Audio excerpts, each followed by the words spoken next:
Good evening, guys, and welcome to this recorded session. Reason being, the software that was being used for the recorded session actually malfunctioned, and the recording of the session was gone and lost. But not to worry, I will try my best to do justice, just as um, our brilliant presenter actually did. And may there understanding be enlightened as I move forward. Thanks to all those that are able to join in. Sincere appreciation to all of you. Thank you. So basically, what was being spoken about, we spoke about the introduction to cybersecurity. So in this 5 weeks long bootcamp, we'll be taking it bit by bit. Pardon was we don't want to choke you guys with a lot of information. So as a training session, it does to continue to happen. It's not just a one-time thing. So basically, what we spoke about today was the introduction to technology. So we spoke about cybersecurity. And when you come to cybersecurity, these two words comes in mind: cyber and security. Cyber meaning the internet interconnected networks of computers or devices, right? So how do we observe this our online safety? That was what came to mind, that was brought about cybersecurity, internet safety, online safety. How do we checkmate if this is this or if that is that, right? If this thing I'm seeing is true or if this thing I'm seeing is malicious, how do we checkmate all this? That is what brought about cybersecurity. We must note that security is a relative word, and any system that is secure today might not be secure tomorrow. That is one thing. Even the most secured system in this world are being attacked. They might claim that they are the most secured, but trust me, they are not just checked enough. Because every 3.6 seconds, if my statistics is not wrong, there's an active attack going on in the world. So that's brought the question about cybersecurity. What is really in cybersecurity? Most people don't think cybersecurity is all about hacking, breaking systems. No, cybersecurity is more of securing. We're trying to secure this space, make it a safer space for us.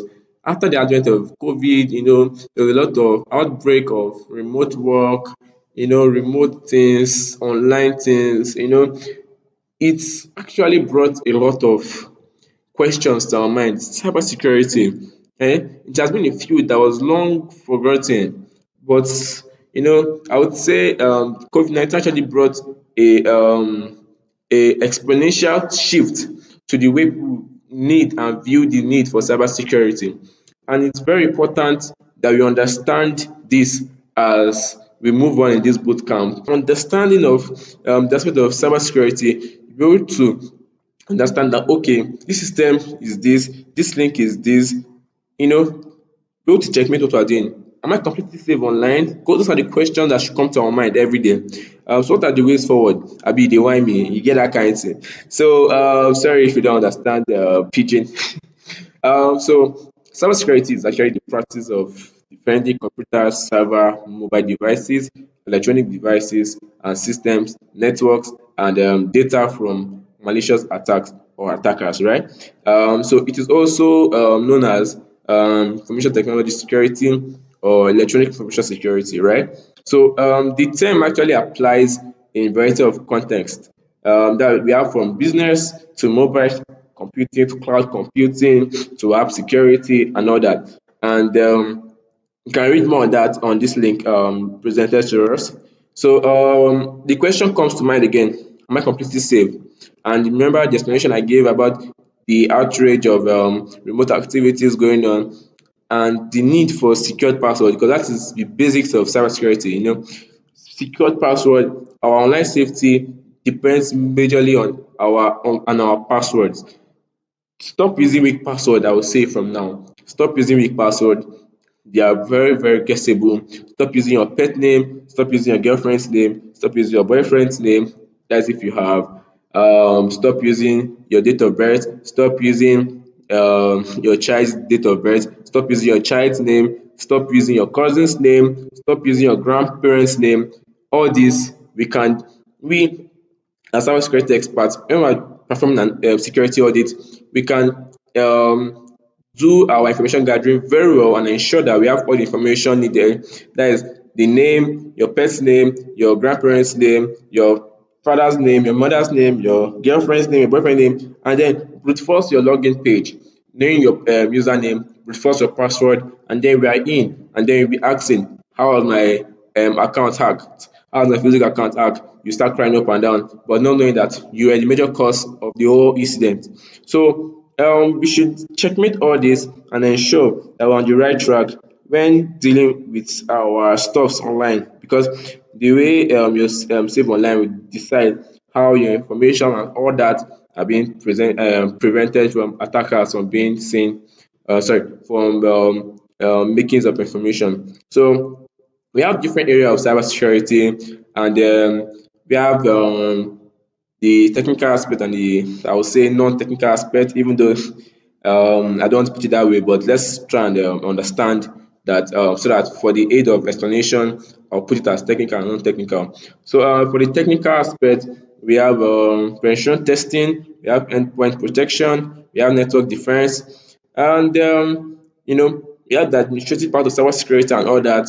But the major part aspect that was being spoken about in the class was on the data prevention, and the people that deal with data prevention laws, the people that deal with application security, the people that deal with incident response. If you know Life Overflow, it does more of application security and less of web app security.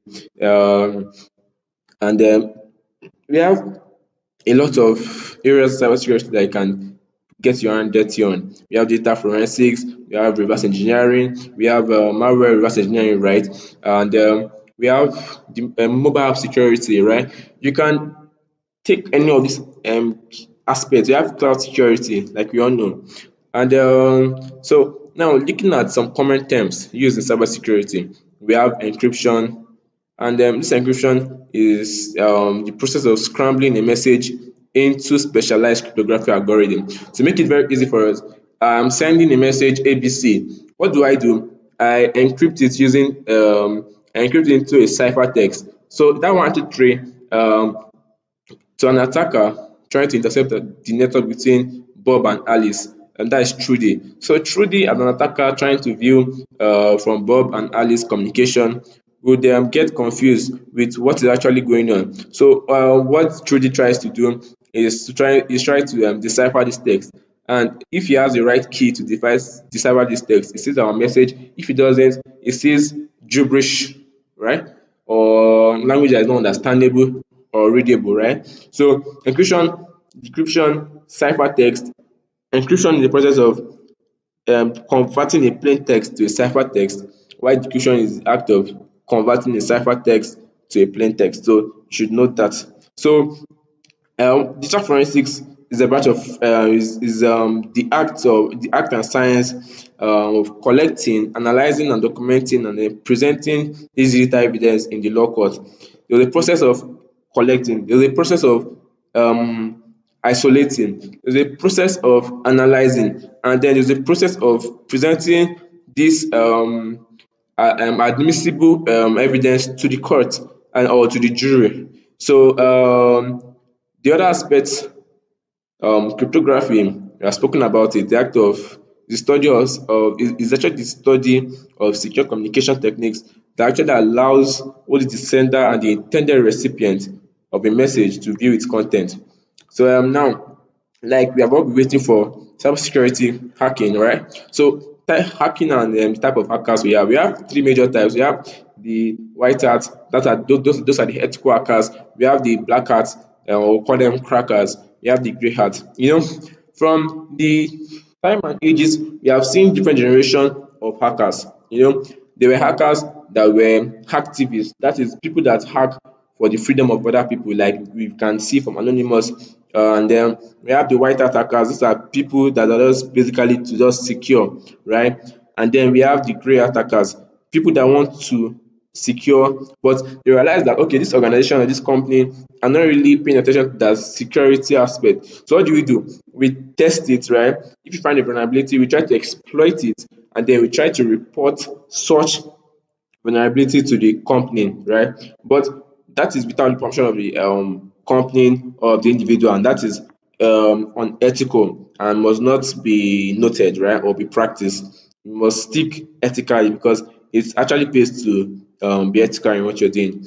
So we have different teams in security. We have the red team, we have the purple team, and then we have the blue team. So for the red team, these are the offensive guys. All right, and then for the purple team, these are the data collection and implementation and the implementation team. For the blue team, these are the defensive guys. So the purple team is the should we say combination of this red and this blue, right? So that will work. So red team, we have the aspect of ethical hacking, pen testing, blackboard testing. Those are the people that have no information about this system, right? But we have the whiteboard texting. We have a lot of information about the system, and then we know where is our scope and what is out of scope. So it's blue team. We talk about infrastructure security, damage control, incident response, operational security, threat hunting, and data forensics. And then when we're looking at purple team, or let's say purple teaming, data analytics, gap analysis, the red versus the blue, skill testing, the system improvement, and then the collaborative security comes to play. So the major and the key concept to take note of is known as the CIA triad. The CIA triad is a fundamental cybersecurity model that acts as a foundation in the development of security policies, actually designed to protect data. And then this related CIA, they stand for the confidentiality, integrity, and the availability of this our data. So before we go ahead, these three key concepts can come in this way: confidentiality, like your medical report. A doctor cannot just give out a medical report without without you knowing. Him giving out medical report can actually cost him his license. So confidentiality comes in play in that aspect, and that means don't let people see what they are not meant to see. Confidentiality. It will be confidential to you alone. You as a user, your password is confidential to you. That is the point. That is where confidentiality comes into play. Integrity. Um how is this source of information? How sure is it? I'm sending you a folder, I'm sending you a file. Check the integrity of this file. Check um the true nature of this file. That is where integrity comes in. Availability. Let me get access to what I am meant to have access to, right? So I'm meant to have access to the POS machine and it's not available. And a bank is meant to provide such information or such facility to me, and I'm being denied, right? That's the concept of denial of service. It comes under this availability. So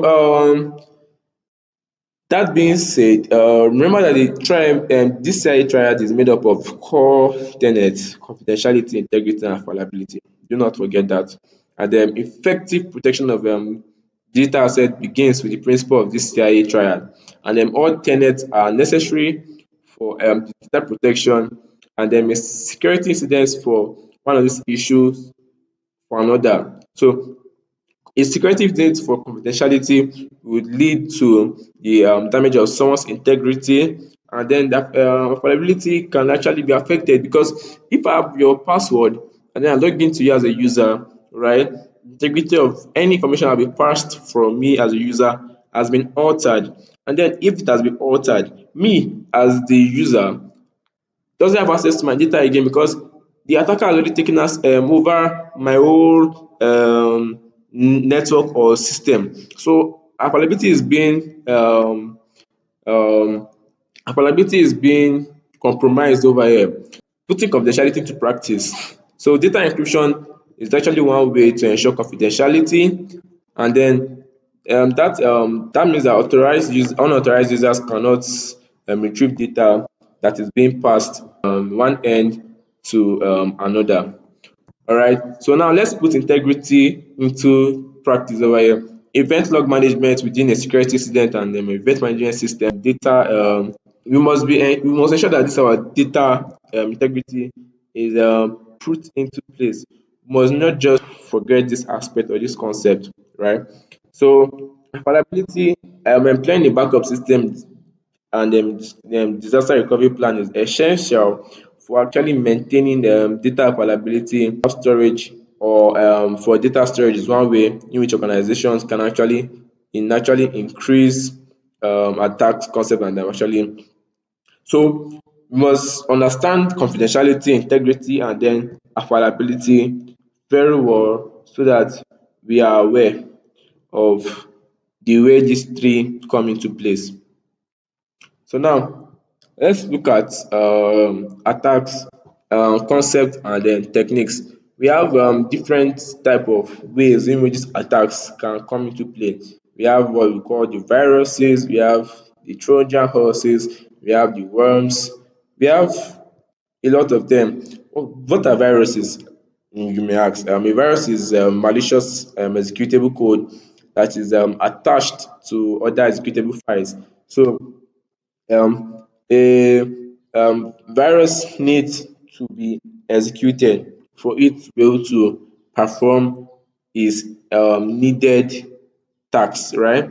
So virus can only be programmed to mutate to avoid detection, right? We have different type of viruses and the way they spread. So now most viruses can try to spread through the use of USB drives, network shares, or emails. And then once you execute them, then the rabbit hole is you're being put in this rabbit hole, right? So we must be very, very cautious in the way we treat our online safety. And then we can test run most of these files or the links that you have. We have virus total. If I'm not mistaken, the link I would check and forward to the group. We have links like that that can um, attest to the integrity of such files, and you must I know it might be time consuming to be doing that, but if you actually cherish your online safety, then doing that will not be an issue. So now we have Trojan horses. This is malwares, or these are malwares. So we know the story about Trojan horses, about a group of army that came to attack a town, but they came at first. There was no victory, so they had to hide other armies in a carved horse. And then when they brought this horse into the capital city, this army, the armies that were hidden inside the horses came out and then executed what they wanted to execute. And then that was where the concept of Trojan horse came in. The malware that carries out malicious operation under the disguise of a desired operation. And then this malware code exploits the privileges of the user that actually runs it. And Trojan can actually, or let's say malwares can be found in images, files, audio files, or games. You can find them anywhere.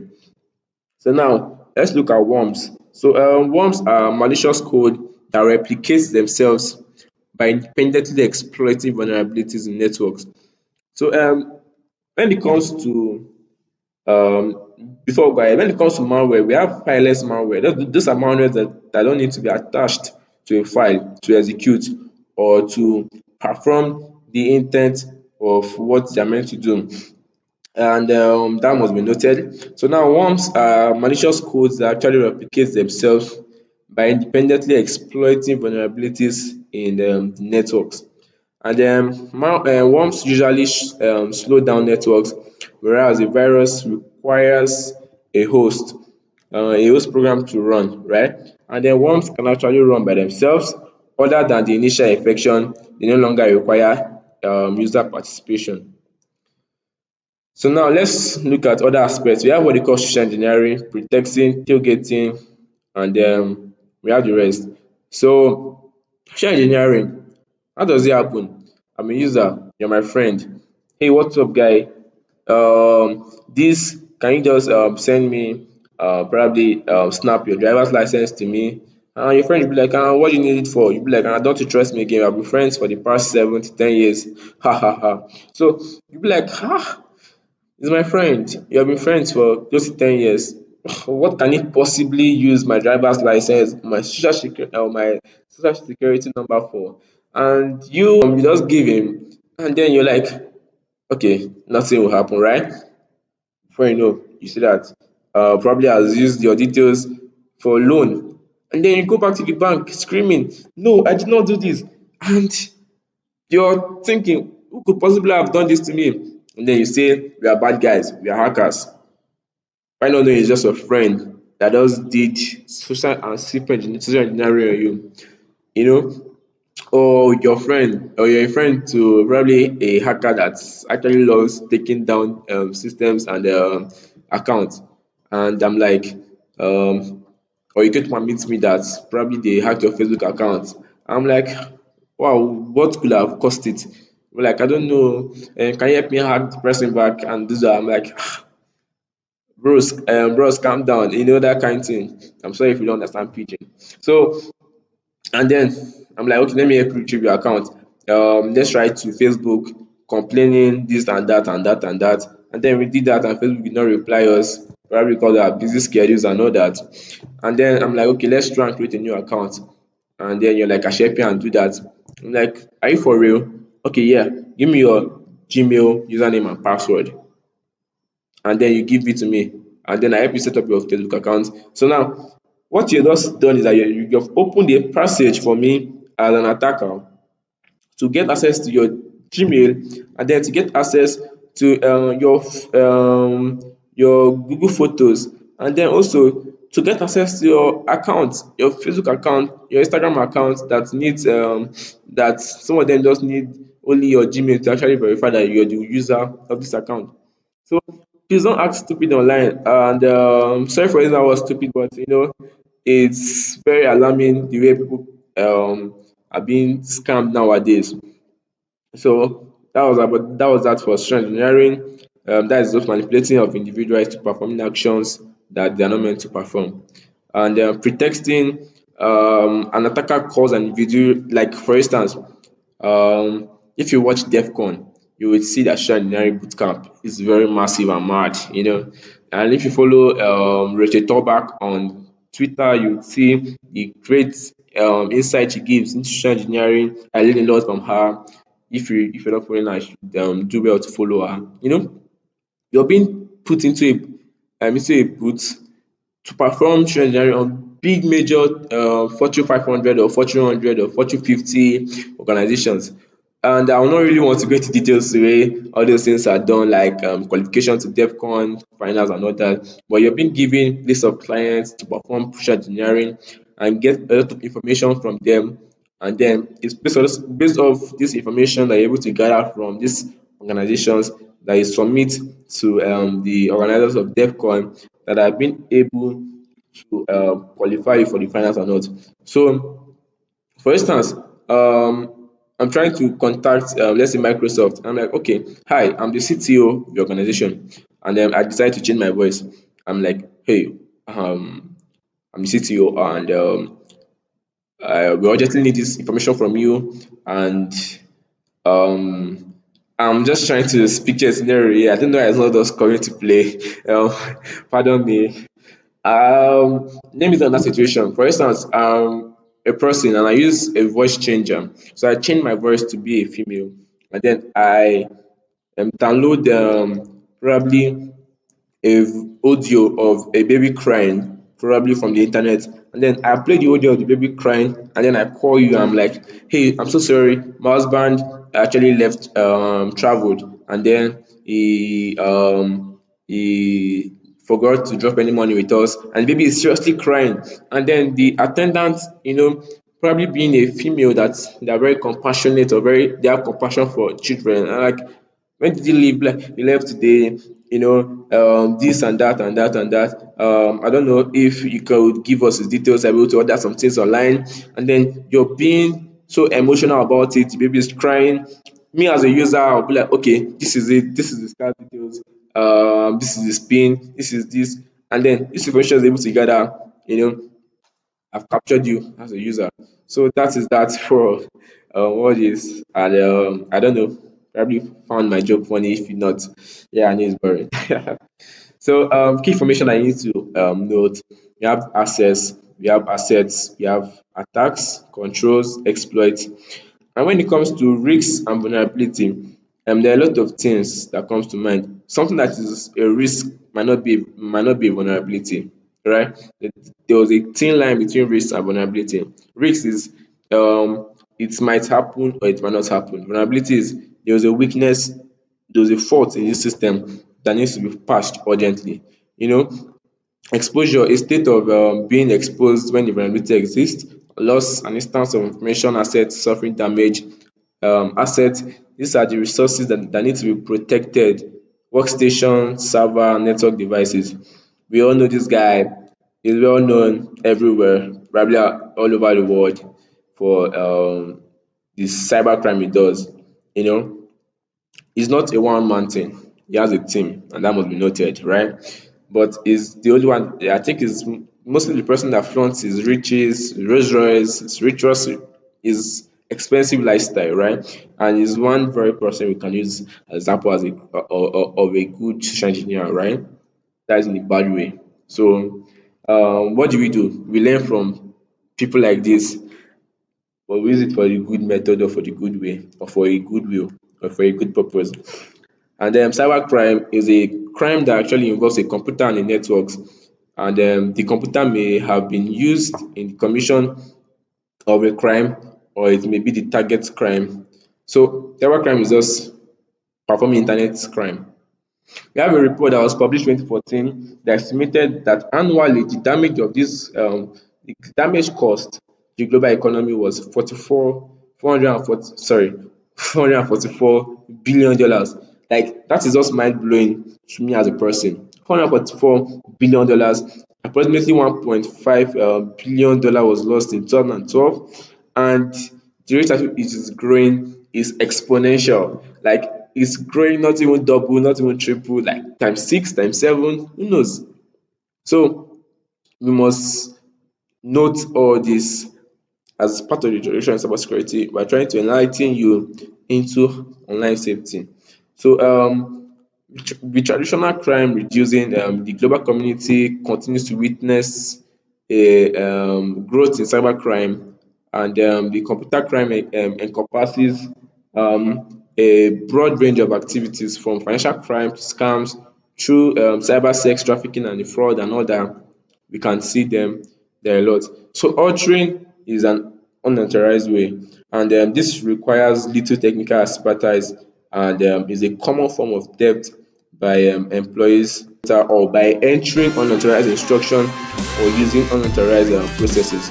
So hope I'll be able to enlighten you on the introduction to cybersecurity, on the need for it to be safe online, and so sorry once again for the technical difficulties in presenting this video to you with the presenter's voice. I don't know if I can say that right. So thank you for listening, and we'd love to see you on Friday. Thank you.